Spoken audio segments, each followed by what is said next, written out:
চতুর্মুখী ষড়যন্ত্র চলছে শুধু মুসলমানের ঈমানকে ধ্বংস করার জন্য। অতএব যুবক বাবাদেরকে বলবো, এখনো সময় আছে, তওবা করো। উলামায়ে কেরামের দোয়া নেন, মা বাবার দোয়া, শিক্ষকের দোয়া নিয়ে সামনে আগান। ডাক্তার হলেও যেন সম্মানের চেয়ার অনেক উপরে যায়। আল্লাহর কাছে তওবা করেন মনে মনে। আরে মানুষের অন্তরে একটা শখ থাকে, পার্কে গেলে কি জানি মজা। যুবককে বলবো, তুমি গেছো না, এবার ফিরো। মনে শখ লাগছে, মোবাইলে আড্ডা দিবা, দিছো না, এবার ফিরো। মনে শখ লাগছে ঘুরবা, কক্সবাজার বিভিন্ন জায়গায়, গেছো না, এবার ফিরো। আর কত বছর গুনাহ করলে শখ মিটে যাবে? আর হায়াতের বাকি কত?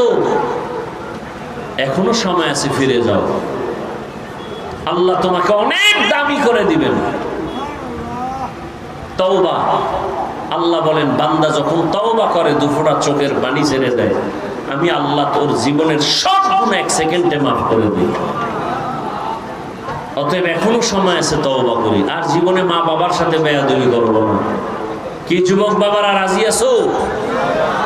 আল্লাহকে তওবা করো, আমাকে হাত দেখানোর দরকার নাই। আল্লাহর কাছে মনে মনে তওবা করো, আল্লাহ জীবনে আর মা বাবার বরদোয়া নিব না, জীবনে আর শিক্ষকের সাথে বেয়াদবি করব না, জীবনে আর কোনোদিন উলামায়ে কেরামের সাথে অন্যায় করব না।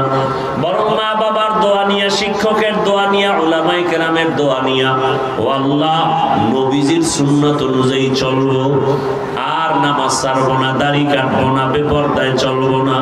তওবা করার মতো যদি কারো অন্তর তৈরি হয়, মুনাফিকি যদি অন্তরে না থাকে, খাঁটি তওবার নিয়ত যাদের আছে, দুটো হাত আমার আল্লাহকে দেখাইয়া দেই।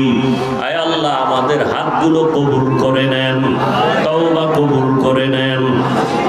আল্লাহ তওবার উপরে মজবুত হইয়া চলার মতো আমাদের তৌফিক দান করেন, আমিন। আলহামদুলিল্লাহি রাব্বিল আলামিন, ওয়াসসালাতু ওয়াসসালামু আলা সাইয়্যিদিল আমবিয়াই ওয়াল মুরসালিন ওয়া আলা আলিহি ওয়া আসহাবিহি আজমাইন। ইয়া আরহামার রাহিমিন, ইয়া আরহামার রাহিমিন, ইয়া আরহামার রাহিমিন। রব্বিরহামহুমা কামা রাব্বায়ানি সগীরা। আল্লাহুম্মা ইন্নাকা আফুউন কারীম তুহিব্বুল আফওয়া ফা'ফু আন্না। আল্লাহুম্মা ইন্না নাসআলুকা রিযা